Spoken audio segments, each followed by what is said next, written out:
وجمعنا بالعافية. اللهم أخرجنا من ظلمات الوهم وأكرمنا بنور الفهم وافتح علينا بمعرفة العلم وحسن أخلاقنا بالحلم واجعلنا ممن يستمعون القول ويتبعون أحسنه والحمد لله رب العالمين. Alhamdulillah, marilah sama-sama kita memanjatkan kesyukuran kehadrat Allah Subhanahu wa taala yang memberi kepada kita taufik, memberi kepada kita nikmat dan kelapangan masa untuk sama-sama kita berada pada malam ini bagi meneruskan lagi daripada kitab Fathul Mu'in, yang mana kita berada pada perbincangan tentang tajuk murtad wa na'udzubillah, yang mana kita berhenti muka surat 279.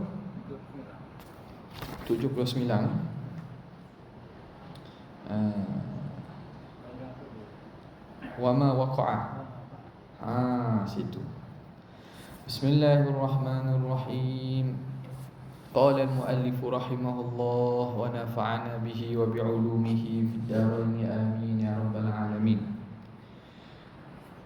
Wa ma waqa'a fi ibaratihim mimma yuhimu kufran ghairu muradin bihi zahiruhu kama la yakhfa 'ala al-muwaffaqin. Artinya, apa yang terdapat dalam pernyataan-pernyataan yang memberikan kesan kekufuran adalah tidak dimaksudkan makna zahirnya, sebagaimana yang tidak ragu lagi terhadap orang yang mendapat taufik. Dia ni sambungan pada masalah sebelum ini.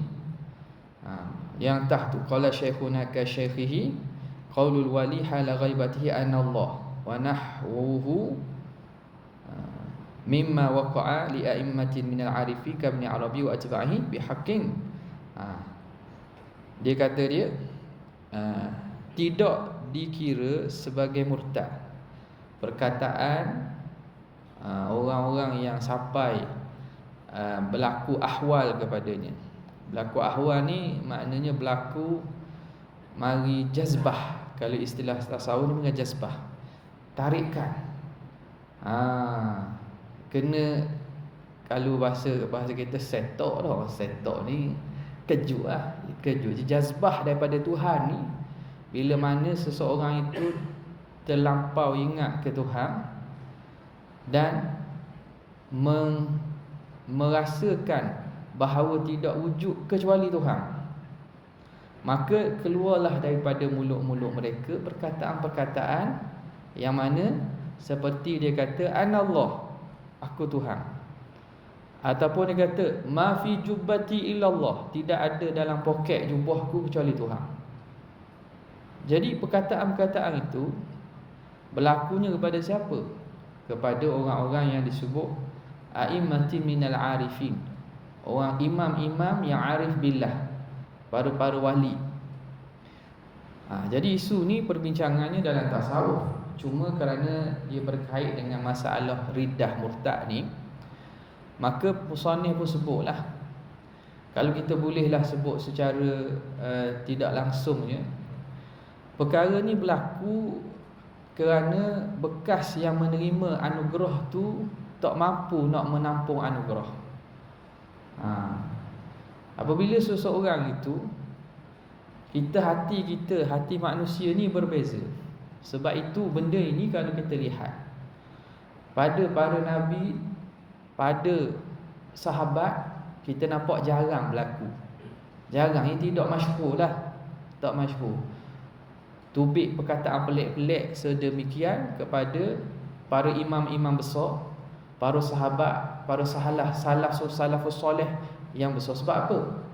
Sebab hati mereka ni ibarat bekas yang kuat. Jadi bila dia menerima daripada Tuhan ilmu dan makrifah, dia boleh tanggung, dia boleh tahan.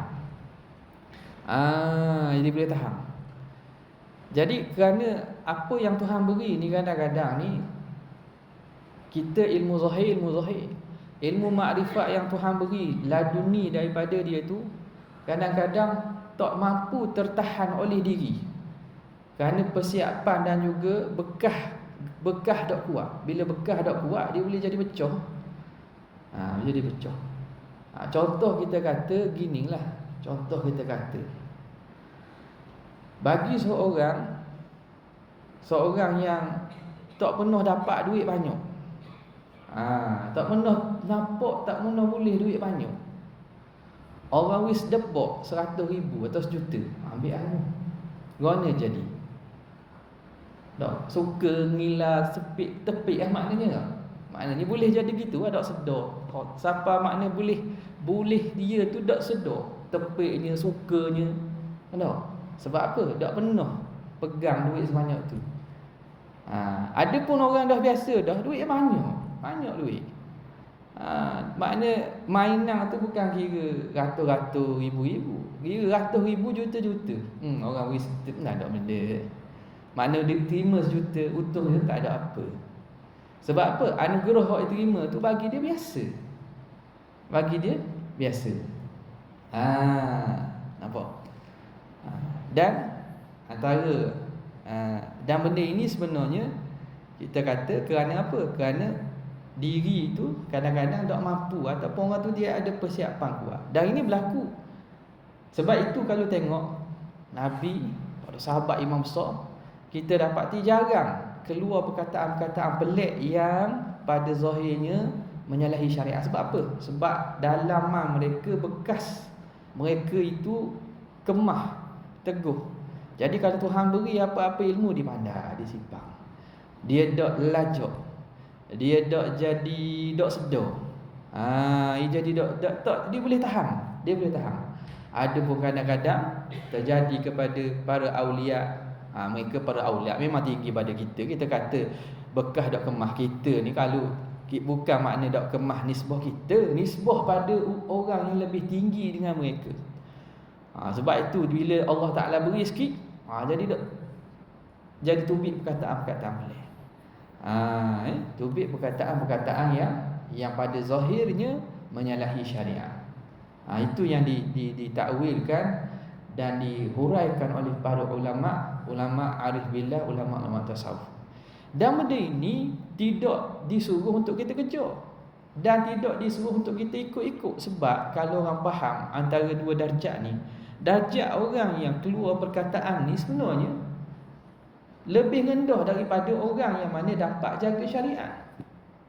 Orang yang dapat jaga syariat, dia terima ilmu daripada Allah Ta'ala. Tuhan beri ilmu daripada makrifat, tapi dia tak lari daripada landasan syariat.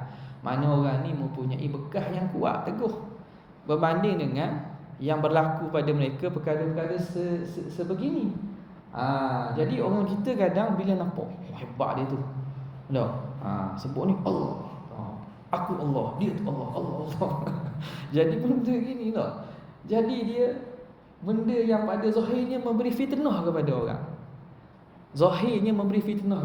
Jadi memberi fitnah kepada orang ni makna dia lari daripada syariat. Walaupun dia tidak berdosa kalau dia sebut dalam keadaan tidak sedar. Nampak jadi jazbah ni yang kita panggil orang yang dapat yang kena jazbah ni dipanggil orang majzub. Terbiasa dengar majzub.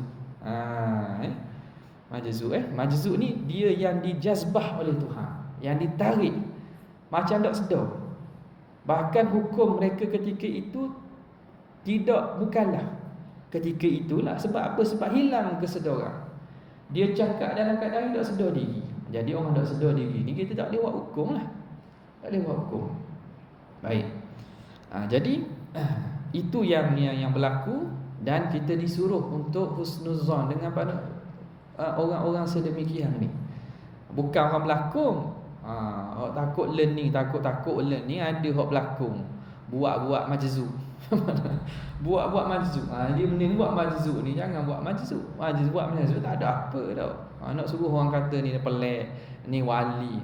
Tu tak ada nilai di sisi Allah Taala tu. Tujuan nak tarik orang tu.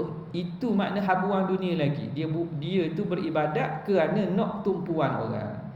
Okey.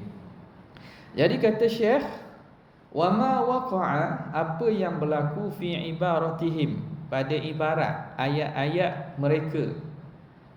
Mereka ni orang-orang yang kita arif billah ini, orang-orang arifin ni, mimma yuhimu kufra, daripada perkara yang memberi sangkaan kufur, ghairu muradin khabar dia. Jawabnya bukan maksud ghairu muradin bihi zahiruhu, tidak dimaksudkan zahirnya. Dia kata anallah tu bukan dia nak kata dia tu Tuhan. Bukan nak kata dia Tuhan, tapi kerana dia tak sedar, tak nampak dah macam makhluk ni habis tak ada. Jadi hak tak ada, bila makhluk ni tak ada, hak ada siapa? Tuhan lah.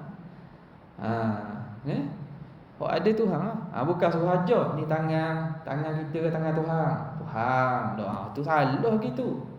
Ada orang aja suruh sebut gitu. Buat YouTube, tiap-tiap hari buat YouTube aja orang. Lagi mana? Apa nama ni? Jangan biar menampakkan diri kamu. Jangan apa nama ni? Apa ayat dia? Jangan sampai ternampak dirimu. Jangan sampai ternampak dirimu. Dah nampak siapa? Nak suruh nampak Tuhan. Mana itu? Tapi dia ajar supaya apa? Supaya nafi asbab. Ni bahaya juga ni. Nafi asbab ni. Jadi kena hati-hatilah jenis-jenis ajaran yang mana kita tidak tahu asal usul ni. Orang tu mengaji dengan siapakah guru dia, adakah dia dapat tarbiyah dan irsyad daripada guru dia, ising pula. Tasawuf ni ilmu dia mesti, kalau orang nak mentarbiyah orang tu mesti dapat izin dan dia telah ditarbiyah.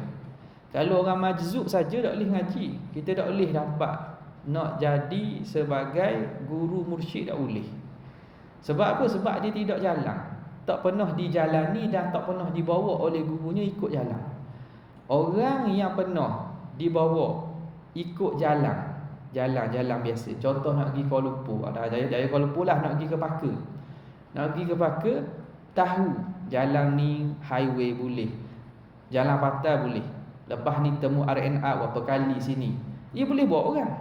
Tapi orang yang sampai ke Paka tanpa tahu jalan, dia naik kereta tidur, sampai Paka dah, dia sampai juga, tapi dia sampai dia tak boleh bawa orang sebab dia tak tahu jalan. Dia sampai tapi dia tak boleh bawa orang sebab apa?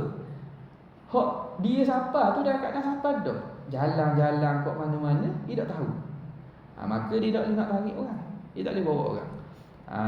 Jadi hak antara orang-orang yang majzub sebegini, kalaulah dia itu orang yang arif billah, kita boleh ambil berkat dengan dia, boleh minta doa, bolehlah, maknanya kita apa nama ni, ambil panduan. Tetapi menjadi sebagai menunjuk panduan, irsyad pada seseorang tu tak boleh. Dia kena orang hak pernah lalu, hak guru dia ajar lalu, hak tu yang boleh diirsyad. Dan itulah yang dibuat oleh para ulama salafus soleh sejak zaman berzaman. Yang dipanggil sebagai sanad, yang dipanggil sebagai izin tarbiyah, izin irsyad dan seumpamanya. Jadi di sini apa yang zahir perkataan tu, itu bukan yang dimaksudkan. Kama la yakhfa 'alal muwaffaqin, sebagaimana tidak tersembunyi lagi. Makna itulah hakikatnya, makna kita kena husnuzan dengan mereka, dan zahir perkataan itu bukan maksud mereka, sebagaimana yang tidak tersembunyi pandangan di kalangan orang-orang muwaffaqin, orang-orang yang mendapat taufik. Jadi Tok Syekh kita ni dia murid kepada Syekh Ibnu Hajar Al-Haytami. Dan memanglah mereka ini orang-orang yang mana naz'ah sufiyah dan juga ilmu kesufian mereka tu, mereka belajar daripada guru-guru dan mendapat tarbiyah. Maka pada mereka, orang-orang yang berlaku perkara ni, kita kena husnuzan, dan sebenarnya itu bukan maksud mereka. Na'am yahrumu ala man lam ya'rif haqiqata istilahihim wa tariqatihim mutala'atu kutubihim fa innaha mazallatu qadamin lahu wa min thamma dhalla kathiruna ightarru bi dhawahiriha. Memang bagi orang yang belum memahami hakikat peristilahan dan tarikat mereka, adalah diharamkan mentelaah kitab-kitab mereka. Kerana disitulah letaknya orang yang tergelincir kakinya. Dan dari situ pula banyak orang tersesat yang tertipu dengan makna zahir penyataan mereka. Okey.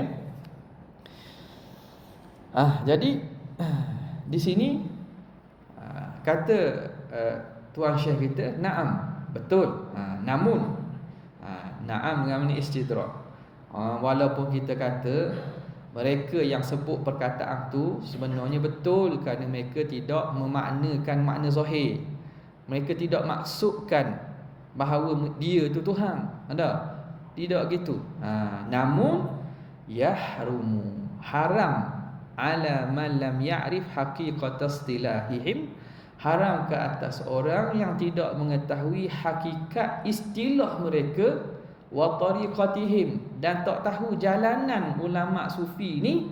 Haram apa? Mutala'atu, fa'il bagi yahrum, haram mentalaah. Mentalaah ni baca, meneliti, mentalaah kitab-kitab mereka. Mutalaah, kita Melayu mentalaah.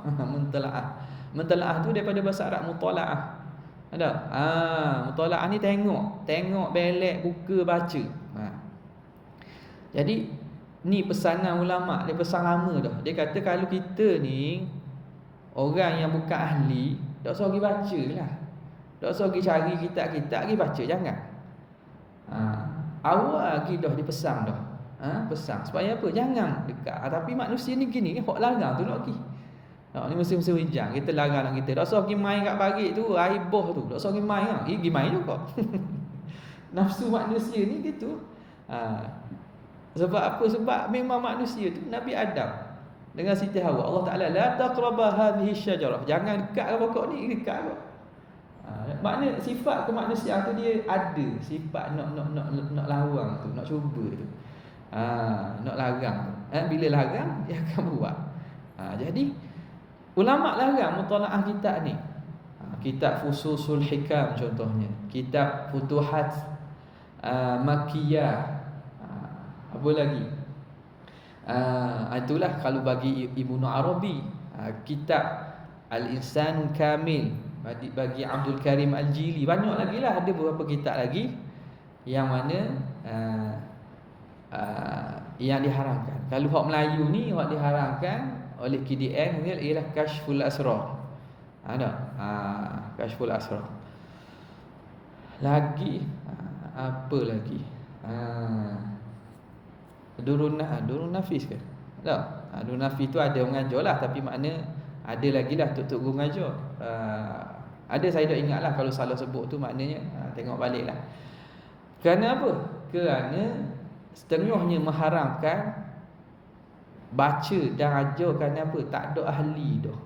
Bahkan ulama'-ulama' saya kata diharamkan untuk mengajar. Sebab apa? Zaman tu tak ada ahli dah. Dia kata tengok zaman ni orang mengajar, tak ada ahli dah. Cukup padang dengan betul fardu ain, tu dah lepas lagi. Fatihah tak betul lagi. Rukun, syarat semayang terabur lagi. Jadi nak bincang tinggi-tinggi, nak bincang bab maqam, nak bincang bab ahwal, nak bincang berkaitan dengan zauq, nak bincang dengan istilah-istilah sufi ni, maknanya kata ambil cerita, katanya tutup, tak boleh baca. Sebab apa? Sebab tak ada ahli. Kalau baca juga hak jadinya jadi kok lain. Dia cuba-cuba baca, cuba-cuba ajar. Akhirnya dengan hak ikut sesat-sesat habis. Tu bahaya tu. Jadi pesanan para ulama ni, orang tua para ulama ni, kena ambil beratlah. Kena ambil berat supaya kita jangan pergi sekitar tempat larangan. Wa man hama haulal hima yushaku an yuqi'a fih. Siapa yang duduk sekitar kawasan larangan, dia bawa kambing, bawa lembu sekitar kawasan larangan, pasti akan jatuh dan masuk dalam kawasan larangan juga. Jadi sayur dia jangan pergi dekatlah dan juga jauhi. Jadi haram mutalaah ni, tapi baca. Kalau tengok ada, dah ada baca sekarang ada. Kadang baca tu, hak baca tu. Kalau hak di belah tanah harak ataupun hak jenis liberal sikit, dia baca kitab-kitab sedemikian. Hak baca tu dak pakai tudung ada. Ahli, pakar dalam pemikiran. Ibnu Arabi dak pakai tudung, puang. Ada pula hak baca jenis-jenis maknanya apa nama ni? Jenis liberal pun ada. Sebab apa? Sebab mereka cuba nak tengok, cuba juga nak kaji. Sebab memang kalam-kalam ulama-ulama yang sufi sedemikian ni, kalam dia hikmah dan mempunyai makna yang berlapis-lapis. Boleh faham kok ni, boleh faham kok ni. Sebab itu kalau dibaca oleh orang, faham kok salah, boleh juga.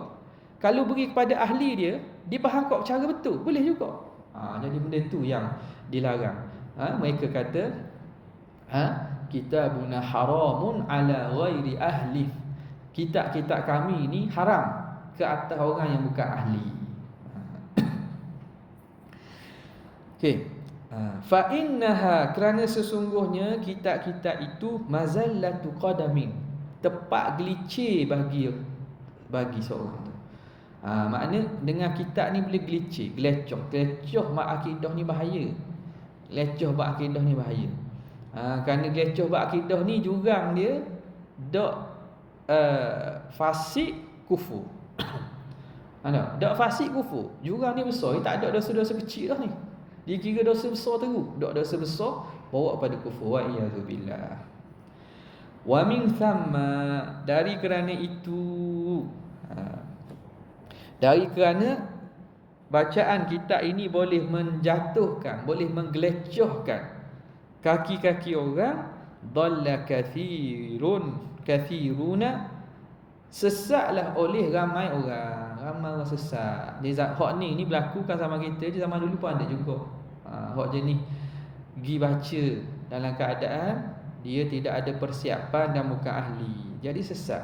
Ightarru bi zawahiriha, mereka terpedaya dengan zahir kitab-kitab tersebut.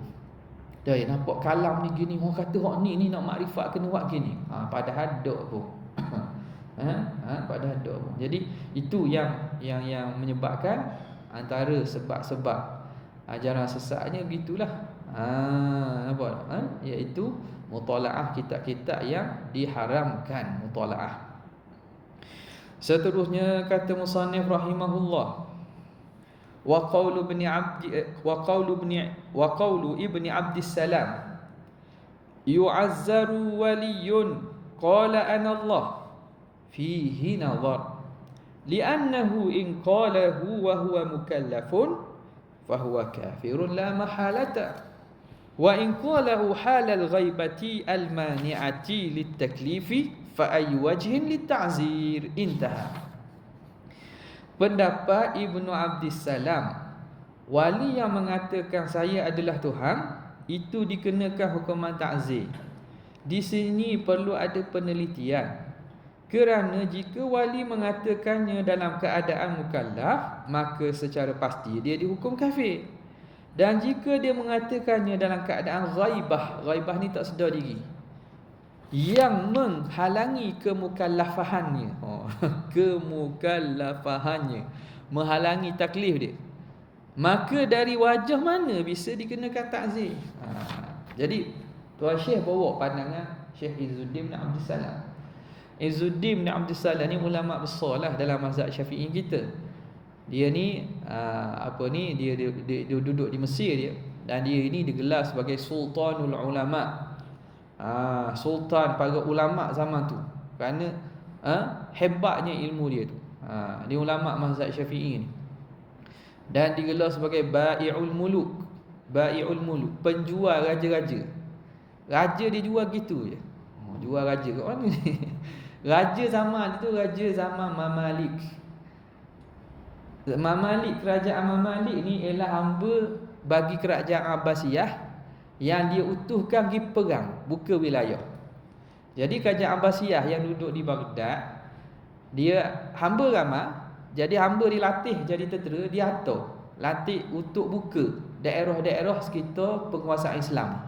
buka tanah kat Mesir ni. Jadi mereka bila buka, mereka pun masa itu Khalifah Abbasiyah lemah. Jadi mereka daripada taat kepada khalifah, mereka buat kerajaan sendiri pula. Mereka jadi raja. Tu kerajaan Mamalik. Padahal mereka hamba. Jadi setelah tu hamba ni tak boleh jadi raja. Milik harta pun tak boleh, apatah lagi nak milik kerajaan. Jadi bila gitu, macam mana Izzuddin bin Abdul Salam ni dia nak dia terpaksalah sebab mereka kuat. Mereka dah buat kerajaan dah. Jadi dia duduk di Mesir. Jadi bila minta untuk diisytiharkan, makna diiktiraf, dia kata tak boleh, aku tak mahu. Kalau kamu nak mentadbir, kita kena buat cara yang betul. Mana? Kena jual belaka hamba ni merdeka, barulah boleh jadi pemerintah. Baru boleh merintah orang. Jadi saya berlakulah jual raja. Raja tu jual beli dengan harta Baitul Mal, merdeka, lepas tu boleh jadi raja. Nampak tak? Jadi proses jual beli tu sehingga dipanggilkan dia Bai'ul Muluk, penjual raja-raja. Raja sebab dia ni hamba lagi. Jadi kerajaan kena jual beli dengan harta Baitul Mal, lepas tu merdeka. Bila dah milik kan? Dah milik, jadi merdeka lah. Bila merdeka, bolehlah dia sahlah segala arahan-arahan dia. Okey. Jadi Izzuddin bin Abdul Salam sebut bahawa yu'azzar waliyun, ditakzir wali. Wali yang berkata anallah. Mana-mana hak jenis untuk wali lah. Orang panggil tok wali ke tok apa ni, kalau sungguhlah. Kalau dia sebut perkataan-perkataan yang zahirnya sesat macam tu, anallah, orang ni kena ambil, kena takzir. Jara ke rotan ikutlah. Jadi perkataan tu, kata Tuan Syekh, fihi nazar. Fatwa Izzuddin ni perlu diteliti lagi. Maknanya dok apa tepat dengan kaedah. Dok apa kena. Kenapa disebut ni? Kadang-kadang dia ambil pandangan-pandangan salah, tujuan untuk memberi tanbih, memberi peringatan bahawa pandangan ni walaupun ada dan datang daripada ulama muktabar, tidak difatwa dan bukan dimuktamadkan dalam mazhab kita. Itu antara sebab dalam kitab-kitab fiqh mereka bawa pandangan-pandangan yang mana pandangan yang bukan muktamad, tujuan nak mentambihkan, memberi peringatan, ini bukan pandangan yang dipatwa. Walaupun yang memfatwakannya ulama besar, ulama hebat dalam mazhab Syafi'i. Kenapa? Kerana ada dalil yang lebih kuat, contohnya. Dah. Maka kata Tuan Syekh, tak kena tu. Fihi nazar, perlu diperhatikan lagi. Kenapa? Li'annahu in qalahu wa huwa mukallafun. Tengok. Kalau wali tadi dia kata anallah dalam keadaan dia mukallaf, dia sedar, fahuwa kafirun, maka jelas-jelas kafir. Dia sedar, tiba-tiba dia ucap perkataan yang menyebabkan kufur, kafir lah. Bila kafir bukan kena ta'zir, kena hukum hudud lah. La mahalata, tidak syak lagi.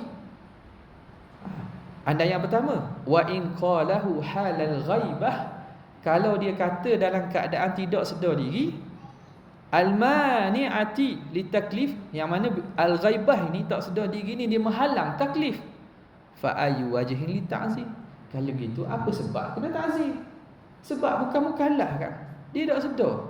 Jadi perkataannya dalam kata tidak sedar tu, dia tak sedar, orang tak sedar, tak boleh kena hukuman.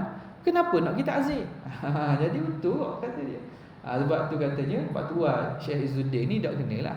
Jadi macam mana orang gini kena tahan, kena halang. Tapi bolehlah kita nak ihtimal kalam Syekh Izzuddin ni dengan makna ta'zir, dengan makna al-habsu ataupun an-nafyu, tahan dan juga buang negeri. Itu boleh. Ta'zir dengan makna tu. Ta'zir dengan hukuman tak sesuai lah. Sebab apa? Dia salah apa, dia tidak bersalah kerana dia tidak sedar. Tapi kalau ta'zir bentuk kena tahan dia, kuarantin dalam rumah contohnya, tahanan di rumah, tak benar tubik, ini berlaku. Bahkan ulama-ulama yang tak bersalah pun zaman dulu, kalau tak kena dengan kerajaan, dia suruh tahan dalam rumah, tak benar tubik. Tak benar tu, Pik. Sebab apa? Sebab takut memberi kesan kepada masyarakat. Apatah hak sedemikian ni. Jadi boleh tahan dengan ta'zir dengan maksud al-habsu, tahanan, ataupun nafyu, buang negeri. Buang negeri, tak tahu lah lain pun, tak tahu pula ke, tahu kawasan lain ke. Jadi tahu pun takut bahaya pula kat gini, rosak ke orang lain. Maka kalau kita nak tanggung pandangan Syekh Izzuddin dengan makna betul pun, takzir dengan makna tu boleh lah. Ada pun takzir dengan hukuman, maka tidak layak. Sebab apa? Sebab dia tidak sedar. Okey. Intah, habis kataan Syekh Izzuddin bin Abdul Salam. Jadi maknanya orang sedemikian. Kalau kita tengok zaman dulu, kisah yang terkenal lah di Arab ni, maknanya Hallash lah. Hallash. Hallash ni dia dihukum bunuh. Sebab apa? Sebab kerana dia ni perkataan-perkataan ni membahayakan dan merosakkan masyarakat. Ma fi jubati ila Allah, tak ada dalam jubahku kecuali Allah. Dan dia ni ada kesan kepada masyarakat. Maka qadi zaman tersebut ada mengadakan Imam Junaid. Qadi zaman tersebut, yang mana qadi ni juga ahli sufi juga, setelah tanya pandangan-pandangan lain, maka memutuskan untuk dihukum bunuh. Sebab apa? Sebab wujud dia tu bahaya dalam masyarakat. Jadi nak jaga ramai orang dengan cara, tak ada cara lain dah dengan cara tu. Lalu kalau macam tepat di Nusantara kita ni ialah kisah apa nama ni? Kisah Wali Songo tu. Nama siapa? Sunang apa?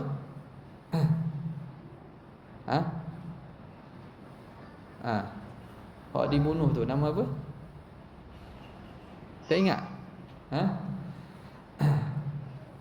Kisah Wali Songo yang mana nama dia Ustaz? Ingat tak?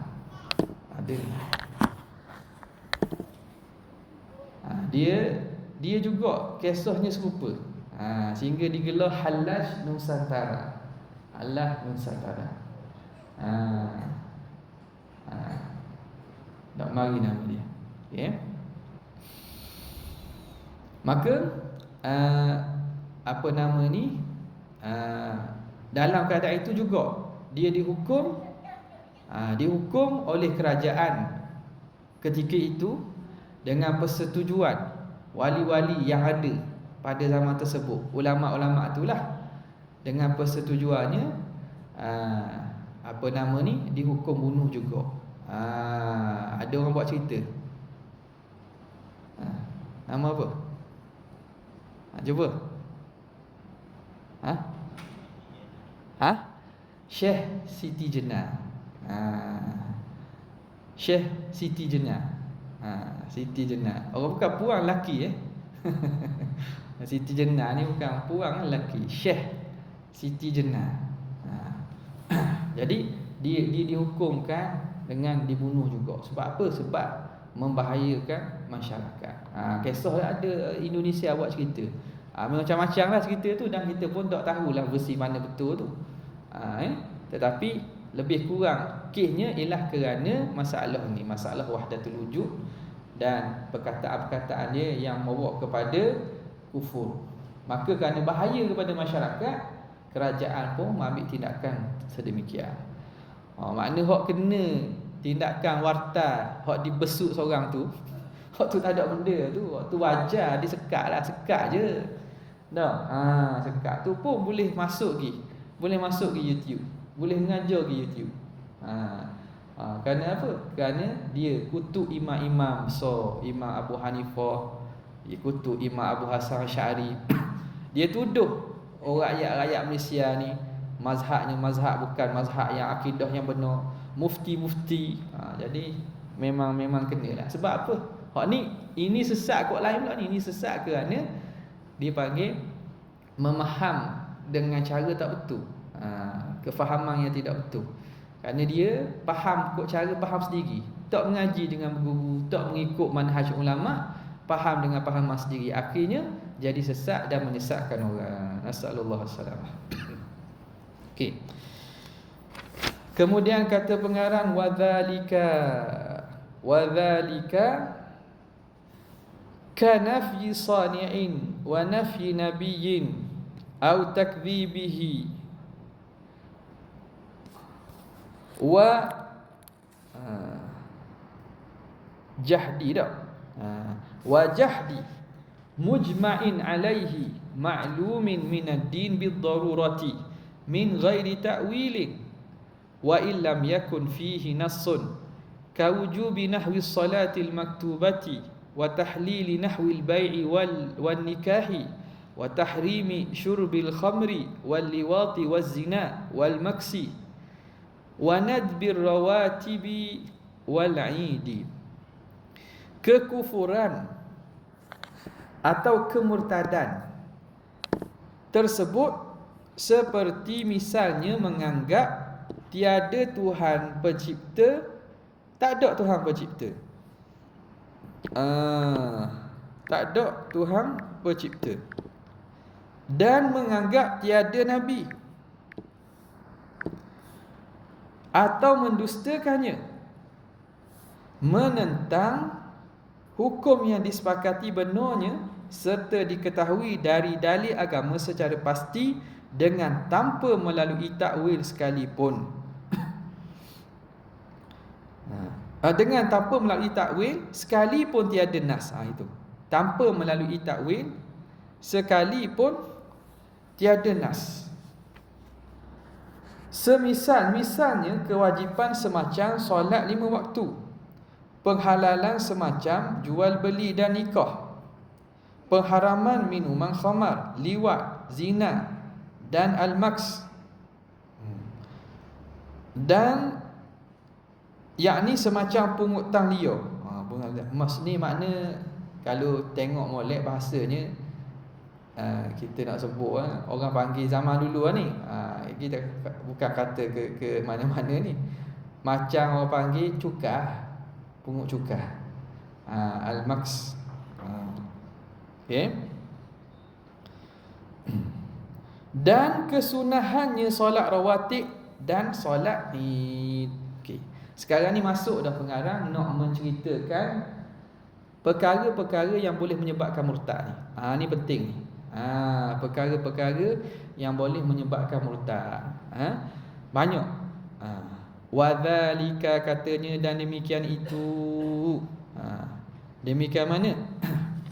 Al-mukaffir qaulan tu, yang mengkufurkan pada perkataan, au fi'lan ataupun perbuatan. Contohnya kanafyi sani'in, seperti menafikan pencipta. Dia kata Allah ni tak jadi sendiri, tak ada yang buat. Nafi pencipta tu. Nafi pencipta. Orang ni kufur. Wa iyazbillah. Etis lah, golongan etis. Etis ni zaman Nabi, zaman sebelum Nabi ada dah. Ada. In hiya illa hayatuna dunya namutu wa nahya wa ma yuhlikuna illa dahr. Tidak adalah kecuali kehidupan kita ni hidup dunia saja, dan tidak akan selesai kecuali selesai masa. Maknanya kita ni habis masa, bukan Tuhan matikan, tapi habis masa kita, habis lah. Bukan Tuhan yang matikan kita. Dia nafikan berlaku perbuatan daripada Tuhan. Melakukan, dia mengatakan semua ini berlaku dengan sendiri dirinya, dengan berlaku habis masa, berlalu akan habis gitu. Ad-dahriyun, mereka ini golongan etis lah. Zaman sekarang ni etis yang mengatakan bahawa tak ada Tuhan. Nafi sani'. Wa nafi nabiyyin, menafikan nabi. Nafi nabi, kata nabi tak ada nabi. Au takdzibihi, atau mendustakan nabi. Mendustakan makna nahak nabi bawa tu, dia kata tak betul. Wajah di mujma'in alaihi, dan mengingkari perkara yang diijma', perkara yang disepakati, ma'lumin minad din bid-darurah, yang diketahui dalam agama dengan mudah. Jadi menafikan perkara ijma' ni, ijma' mana? Ijma' yang diketahui secara orang ramai tahu belaka. Sebab ada perkara ijma' yang ada orang ramai tak tahu. Hak ni nafi tak boleh jadi kufur lagi. Tapi benda yang orang ramai tahu, hak ni daripada agama. Contoh, semayang wajib, zina haram, arak haram, judi haram, tu semua orang tahu. Orang dok Islam pun tahu. Jadi dia kata tak ada orang wajib sembahyang. Ataupun dia kata mu je wajib, aku tak wajib. Tak boleh ke? Jadi benda-benda macam ni dia membawa kepada kufur. Min ghairi ta'wilin, tanpa dia nafi tanpa ada takwilan. Ni juga untuk nak jatuh hukum kufur ni mesti dia kata dan dia buat tanpa ada takwil. Takwil ni maknanya tanpa ada hujah ataupun syubhah dalil lah. Kalau dia kata saya kata gini sebab Quran kata gini, dan benda yang dia kata tu ada boleh terima lah, walaupun salah. Biasa memang hujah mereka salah, tapi ada kebarangkalian tu ada takwil lagi, maka tak boleh sampai pada tahap kufur lagi, bahkan disuruh taubat dan tidak dihukumkan hukuman murtad.